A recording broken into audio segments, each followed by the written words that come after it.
Thank you. All right. Next up online, I believe we have Dr. Frazier. Dr. Frazier, I hope you're out there. Yeah, I'm here.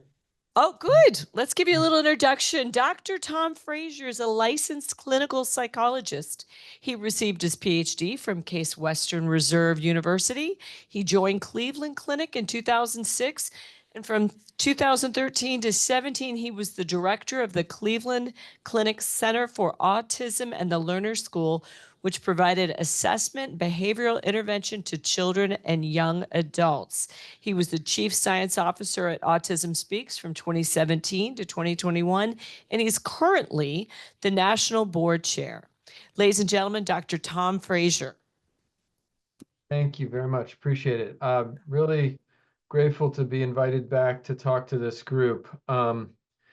I just nice to see many of the names and also to hear people really providing great information to PHTS patients. And I hope to add to that. And also, of course, to honor Dr. Eng in the process.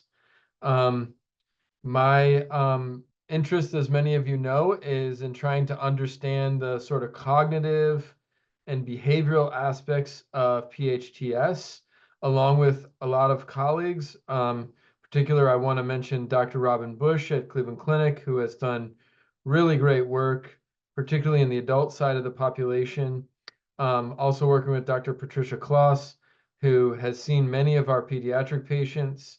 And just really grateful for everyone that I've been able to work with through the years.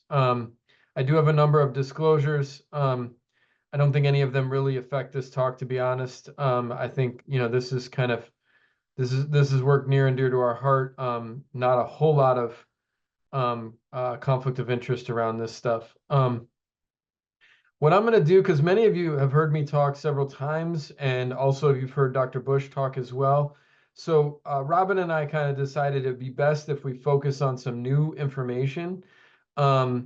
And, we've been working really hard to try to gather more information about the cognitive and behavioral, or the thinking skills and behaviors, sometimes we call neurobehavioral findings, in PHTS patients. And in particular, what I'm going to do in the next few minutes is focus on the parent caregiver report, measures that we've created that hopefully help us to better understand what's happening in PHTS patients, and then the webcam collected performance measures that we've also been gathering data from. And a lot of the data you're going to see is published in an article just recently accepted in Developmental Medicine and Child Neurology. And I'm also pleased to report that our remote monitoring of social attention article has also been recently accepted in Autism Research. So hopefully you guys can actually pull those up on PubMed and check them out if you have interest. I'm sure many of you have seen this slide before. It's probably the only slide that I'm representing, which is just to give you a general flavor. It's a very simple, really too basic, but just to give you a flavor of sort of the spectrum or continuum or gradient of impairment that we see in PHTS, all the way from individuals who have very much intact neurobehavioral function to those with more mild, often frontal systems impairments, maybe with processing speed, maybe with executive functions, planning and organizing. Most of those individuals do not have an autism spectrum disorder diagnosis, although some do. Then as you go down the gradient, you start to get to more moderate or significant frontal systems impairments, or even global impairments. And of course, the diagnosis tends to change as well. You get in the moderate range, you tend to get more patients with autism spectrum disorder.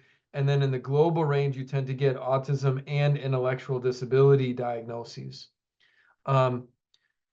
We have, working with many PHTS patients and families, we have tried to develop a neurobehavioral impact model, which is just a fancy way to say that we're trying to figure out what things matter most to patients and families. And we're dividing them up into sort of these 9 areas of neurobehavioral functions, everything from mood and motor and executive functioning and ADHD or attention symptoms and sleep and anxiety and challenging behavior, all the way down to the things that are more of impacts on daily life. So our practical living skills and our quality of life assessments. So using this model, we developed 11 survey instruments. And the data that I'm showing you here, if you really want to focus on the orange bar in each of these graphs, I know it's a lot of data, so I'm going to boil it down for you. But we were able to take those broad scales like anxiety or ADHD or mood and divide them up into more specific content areas. And so this most recent paper, many of you have heard me talk about this before, but this most recent paper is diving into these specific content areas in much more detail, right? So we're trying to give you more of a flavor of some of the specific things that we're seeing in PHTS patients. So for example, on the top left in anxiety, we're seeing more physiological anxiety or sensory related anxiety than, say, separation anxiety. Separation anxiety is still a little elevated overall, but it's not as elevated as the physiological or sensory anxiety that we see. Same thing with ADHD symptoms. We don't see as much hyperactivity or impulsivity, but we see a lot more disorganization and distraction, right? And then also I'll just do challenging behavior. I'm not going to go through every single area, it would take too long, but I'll just go through challenging behavior and see, in most areas, we don't see a ton of challenging behavior in PHTS. Some areas are a little elevated, like self-injury and conduct, but we do see more in elopement. So obviously that's younger children, but just an example. And if you compare that to other genetic syndromes, we clearly see less challenging behavior in PHTS than many other syndromes. But we do see some sleep issues in certain areas, particularly restless sleep, which is an area, just difficulty getting and staying asleep in PHTS. So if you put this into a heat map, it's just sort of another way to visualize this. It's not providing any new information, just kind of showing if you really look at the really deep red areas, you can see, for example, in PHTS that mostly what we're seeing here is distraction and restricted interest on the symptom side for the PHTS column, which is the first column on the left of all the other columns. So distraction and restricted interest, sort of moderately red. And then when you get to the other symptom and skill areas, we see more issues with basic social communication and perspective taking in relationships, but no real issues with social motivation. So PHTS patients, even the younger patients, seem to be pretty motivated for social interaction. We do see the processing speed changes that we've seen in many of our data sets in PHTS patients. We're also seeing general reductions in daily living skills, sort of across the board, not huge reductions, but enough to say that they're reductions. And then, of course, consistent with all of our prior data, we're seeing basic motor skills, a little bit of fine motor, but also some speed, strength, and stamina issues, totally supporting the recommendation for occupational and physical therapy when appropriate in our population. And then lastly, we're seeing family and physical and mental health quality of life reductions in PHTS. So, good news is PHTS doesn't show as many neurobehavioral impairments as some of the other genetic syndromes we've looked at. But obviously, any impairments in these areas can be a challenge and something that we want to make sure we're addressing. So just walking through a few of these again, just to sort of reinforce what we're seeing. Inattention or distraction symptoms are elevated in the ADHD range. Restricted interests are elevated, significantly elevated in the PHTS population.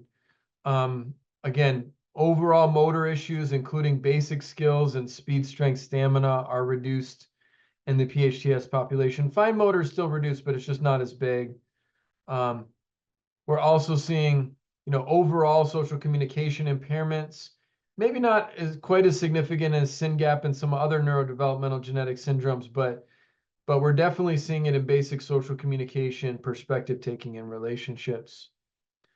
Again, processing speed is significantly reduced here. We also see some sequencing issues. It's not as big as the processing speed, but definitely shows up. And then these overall daily or practical living skills as well. And I already mentioned the quality of life reductions in family and physical and mental health. The other thing we've started to look at, and I mentioned, was we started to take some of the webcam data and look more closely at some of the social aspects here. So we are only seeing, which is really good news, we're only seeing a slight reduction in social attention in P10, which is really actually quite nice to see. We also see really good social preference, so strong preference for social information and the attention. Good attention to faces, which is what we like to see.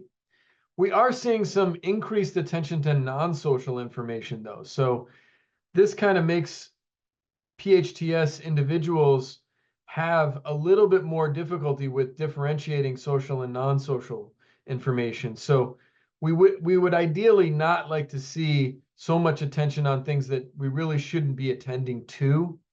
So this kind of fits with that whole distraction finding earlier, and suggests that we have to be very, very careful about the environments people are in, especially when they're learning or trying to focus on specific things. We are seeing a little bit of a mild issue with facial affect recognition. So this suggests that we have to be a little bit more clear and blatant about facial affect, and also trying to teach these skills more actively in a behavioral or educational setting. So I'm just gonna go ahead and give a little bit of a summary, and I also want to put a plug in for 2 ongoing pieces of work. Anytime you do these kinds of studies, the ultimate goal here is to come up with some recommendations for patients. And so we think that these data do start to clarify what we're seeing in terms of thinking and behavioral skills. And I'll just go and try to talk more about the RECs now. So when you have elevated inattention, you have to be very careful, as I said, in educational intervention settings, but also just in general life, to say, hey, let's make sure that we're not overstimulating the environment or talking too quickly or multiple people talking at once. In terms of the restricted interest, we just want to make sure that if the child is desiring social interaction, that the restricted interests aren't getting in the way, and try to shape that to be more appropriate for peer interests and age appropriate interests if possible. For the social communication stuff, this is really important to intervene on early, to get the kinds of behavioral and cognitive behavioral interventions that are needed to address these.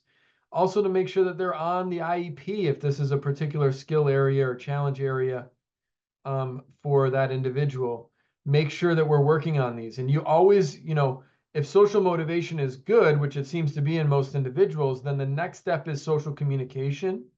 And if that starts to really improve, then the next step is perspective taking, making sure that the person understands what other people are thinking and feeling, their intentions, can interpret social information better. And then from there, working on relationship skills, starting, maintaining, repairing relationships, conversation skills, etc. For the next piece, with processing speed, I've talked about this in the past, being very careful about the language and the speed of language that you use, being very careful and deliberate in your communications, making sure that everyone that touches that individual, that especially if it's a child, I always think about children, but it could be adolescents, adults too, making sure that we're very careful about how we communicate information, the directives that we give, that we're not using too many multi-step or multi-part directives. In terms of basic motor and speed, strength, stamina information, this goes right back to the old recommendation of making sure you get the right kinds of therapies in place: occupational therapy, physical therapy, etc. Making sure that in any intervention plan, we're always working on self-care, home care, community participation, those daily living skills that matter for us to function well in the world. And don't take them for granted that they're just going to emerge, like actually putting them in the intervention plan and working on them. And then, ideally, if we're doing everything that I just talked about, we're hopefully alleviating some of the stresses on caregivers and families, and maybe that family quality of life and caregiver quality of life improves. But also the fact that physical and mental health quality of life is low tells us that these interventions are essential, and it really speaks to the need to consistently update the pattern of strengths and weaknesses for PHTS individuals so that we know what we need to address. And then some of the problems we see with face processing and over attending to non-social information tells us that, again, we'd have to be careful, be deliberate, about facial affect, put it into the intervention plan, focus on the environmental stimuli, making sure that we're not saturating that too much with other kinds of less essential or non-social information. So hopefully that gives a little bit of perspective and utility to this data that we've collected. And I do want to mention that obviously the cross-institutional teams led by the Boston Children's Group, but also Stanford and Cleveland Clinic and et cetera, all the sites, have put in for a continuation of the natural history study and to collect additional individuals as part of that study. They really want the next round of that study to be focused on how do we take a research environment and translate it for future clinical practice so that this is the last round of funding. They have to make sure that everything that we've learned actually is getting translated for patients. And then the Stanford team is leading a clinical trial. I'm not going to steal their thunder, but I'm sure that more and more information will come out about that over time. I can't talk too much about it because I'm not directly involved, but I do just want to let patients and families know that it is coming down the pike, hopefully. And if it does materialize in the way that we all hope it does, I hope everybody here would look into it, inquire, see whether or not you're eligible, and then hopefully participate.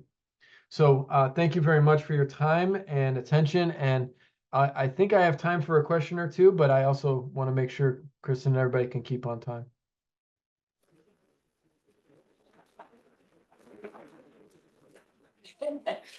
It's going on every time you pick it up. Beautiful. Thank you, Dr. Frazier. Any questions in the room? Oh, Dr. Hurley's got a question in the room. Let's give you the mic. No singing. For the subset of patients who are identified as having PHTS as adults, say they come to it with a breast cancer diagnosis first, and then looking backwards, maybe there is a little bit, they're on that towards the right of the spectrum where it's normative or near normative functioning, but, you identify some, mild issues in, say, social attention. What is available in terms of support and or remediation in that area? Well, it's a great question. I think the first step is always to get the evaluation done to look at strengths and weaknesses. I think we all suspect what our strengths and weaknesses are, but it's really good to see them and talk to a neuropsychologist or an expert in neurobehavioral function about what it is that they truly are and how those translate to your daily life. So I think the assessment is always the first step. And then from there, you can sort of come up with what the recommendations might be.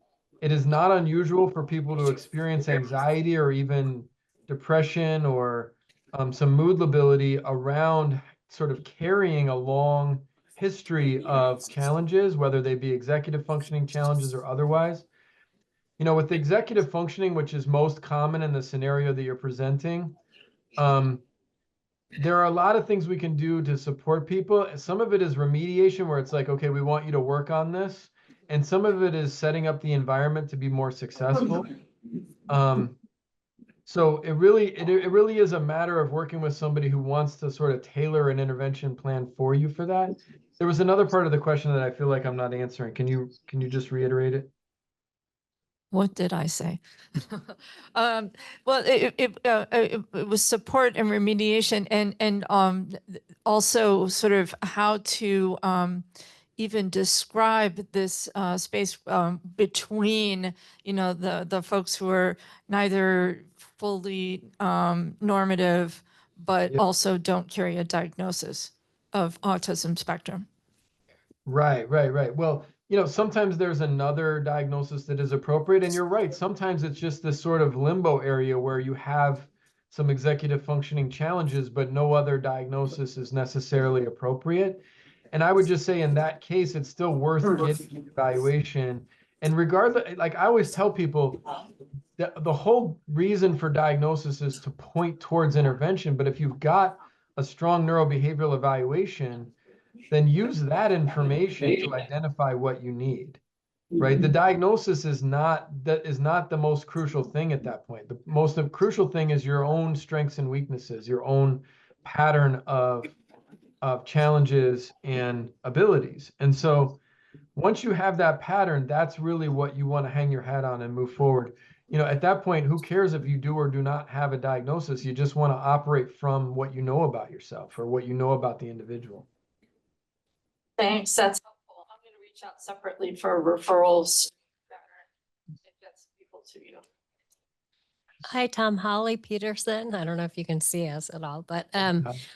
are you familiar with Jay Albert's work at the clinic regarding, forced exercise like high-speed cycling and neurocognitive changes in Alzheimer's and Parkinson's? And has any of that been tried with neurocognitive changes in P10? Not that I'm aware of, but actually some colleagues of mine have been looking at psychosocial intervention strategies, and actually exercise, so sort of broadly speaking, is one thing that I am interested in. I mean, I think it's pretty easy to jump to the conclusion that exercise is likely to help brain function in general, right? I think that's a pretty safe conclusion. I think the question is, how much does it help, right? And that we don't have an answer to yet. But if I was in the position that we just talked about, where it's sort of like mild executive functioning challenges, I would definitely want exercise to be on the list of interventions that I would consider, because number one, it's just healthy. And number two, there's enough data now to suggest some benefits to brain function that we would probably just want to start in places that are low risk, high reward. Well, and the cycling in particular, just because it's not voluntary, it's like Yeah, I don't know that in this case that's going to be the most important variable. I think the more important variable is going to be getting that aerobic exercise, blood flow to the brain. I'm not sure the involuntary piece is going to be the most important for this topic. Thank you. Excellent. Thank you, Dr. Frazier. Any other quick questions in the house?